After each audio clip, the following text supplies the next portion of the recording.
बिस्मिल्लाहिर्रहमानिर्रहीम। मुअज़्ज़ज़ व मोहतरम नाज़रीन व सामीन हज़रात, अस्सलामु अलैकुम व रहमतुल्लाह।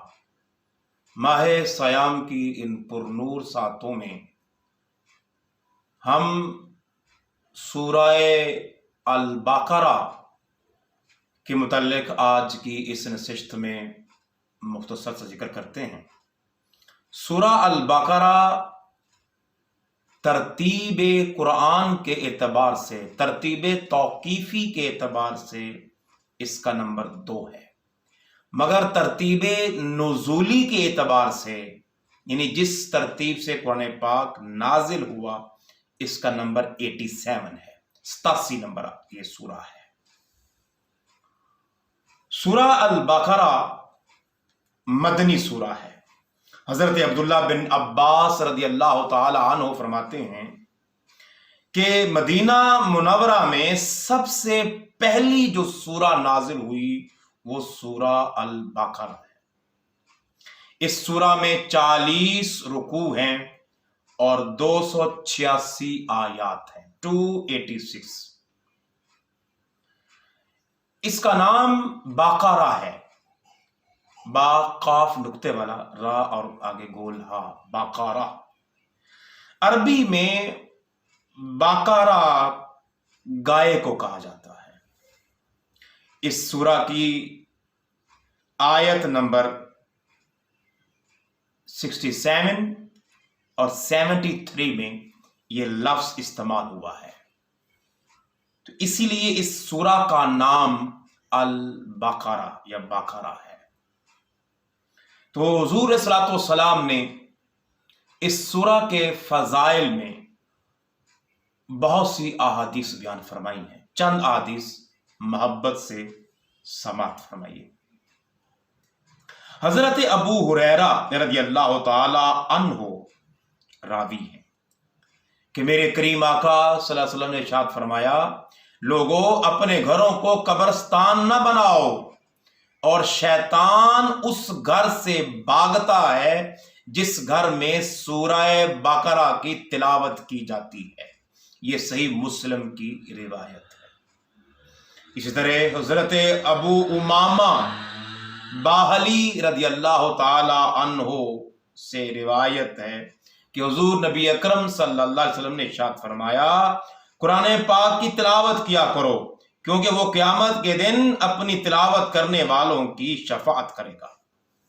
और फरमाया 2 रोशन सूरतें, सूरा बकरा और सूरा आले इमरान पढ़ा करो। ये दोनों क़यामत के दिन इस तरह आएंगी जिस तरह 2 बादल हों या 2 साएबान हों। यानी ये क़यामत के दिन इस सूरा बकरा हमारे लिए नूर बनकर, साइबान बनकर हमें उस महशर के दिन में तपश से बचाएं। अहबाब ज़ीवकार एक रिवायत सही बुखारी की है, हजरत अबू मसऊद रज़ी अल्लाह ताला अन्हु से मरवी है कि सरवरे कायनात सल्लल्लाहु अलैहि वसल्लम ने इरशाद फरमाया, जो शख्स रात को सूरह बकरा की आखिरी 2 आयतें पढ़ ले, वो उसे नागहानी मसाइब से बचाएंगी। इसी तरह अहबाब ज़ीवकार जामे तिर्मिज़ी में हजरत सैयदना अबू हुरैरा रज़ी अल्लाह ताला उनकी रिवायत आई है, हुजूर नबी अकरम सल्लल्लाहु अलैहि वसल्लम ने इरशाद फरमाया, हर चीज की एक बुलंदी है और कुरान की बुलंदी सूरह बकरा है। इसमें एक आयत है जो कुरान की तमाम आयतों की सरदार है, और फरमाया वो आयत आयतुल कुर्सी है।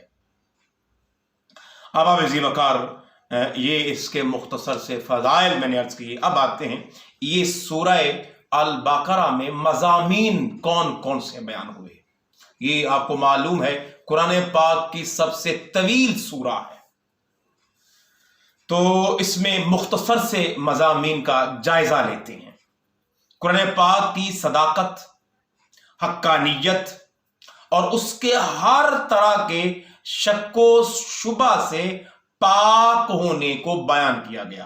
फरमाया ला रैब फी, कुरान पाक ने اسی سورہ البقرہ کی پہلی آیت میں فرمایا۔ پھر فرمایا قرآن پاک سے حقیقی ہدایت حاصل کرنے والے اور ان کے اوصاف کا بیان، ازلی کافروں کے ایمان سے محروم رہنے اور منافقوں کی بری خصلتوں کا بیان کیا گیا ہے سورہ بقرہ کے پہلے رکوع میں۔ اسی سورہ میں قرآن پاک میں شک کرنے والوں کے بارے میں بیان کیا گیا اور ان سے کہا گیا، انہیں چیلنج کیا گیا کہ جاؤ، اگر تم کہتے ہو کہ یہ قرآن پاک اللہ کا کلام نہیں ہے تو جاؤ اس جیسی ایک صورت بنا کر لاؤ، اور اللہ نے کہہ دیا کہ تم یہ نہیں کر پاؤ گے، اور آج تک وہ نہیں کر پائے۔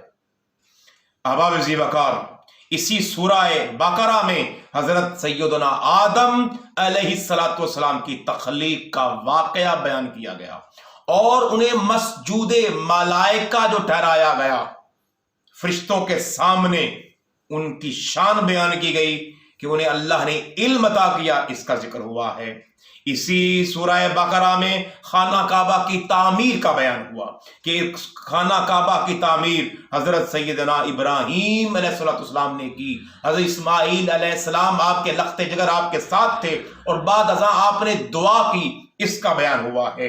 احباب ذی وقار، یہ پہلا پارہ تھا۔ اب دوسرا پارہ جو سورہ بقرہ چلتی ہوئی آغاز ہوتا ہے تو اس آغاز میں تحویل قبلہ کا واقعہ بیان ہوا کہ حضور علیہ السلام پہلے بیت المقدس کو قبلہ بنائے ہوئے تھے، پھر اس کے بعد تبدیلی آئی تو جو خانہ کعبہ ہے مکہ المکرمہ والا، اس کے قبلہ بنائے جانے کا بیان ہوا ہے۔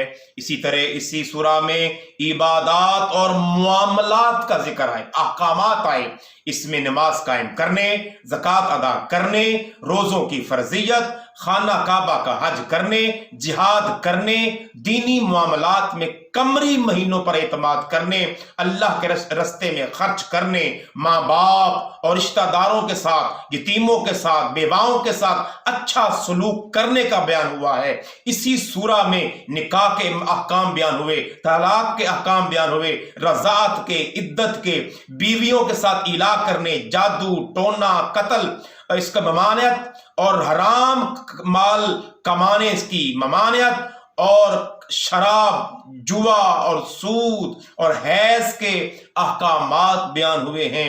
احباب ذی وقار، اسی سورہ بقرہ میں تابوت سکینہ، طالوت اور جالوت کی جنگوں کا بیان ہوا ہے۔ اس میں مردوں کو زندہ کرنے کے ثبوت پر حضرت عزیر علیہ السلام کا ذکر ہوا ہے۔ اسی سورہ میں حضرت ابراہیم علیہ السلام کا ذکر ہوا کہ انہوں نے 4 پرندوں کو پہلے ذبح کیا، اللہ کے حکم سے وہ زندہ ہو گئے، اس واقعے کو بیان کیا گیا ہے۔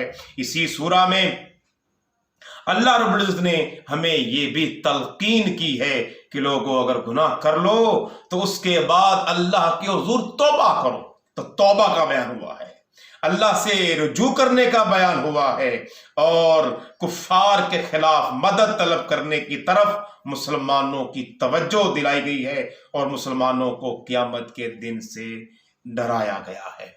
اللہ رب العزت ہمیں اس ماہ مقدس میں قرآن پاک کی صحیح تعلیمات کو سمجھنے اور ان پر عمل پیرا ہونے کی توفیق مرحمت فرمائے۔ وآخر دعوانا الحمدللہ۔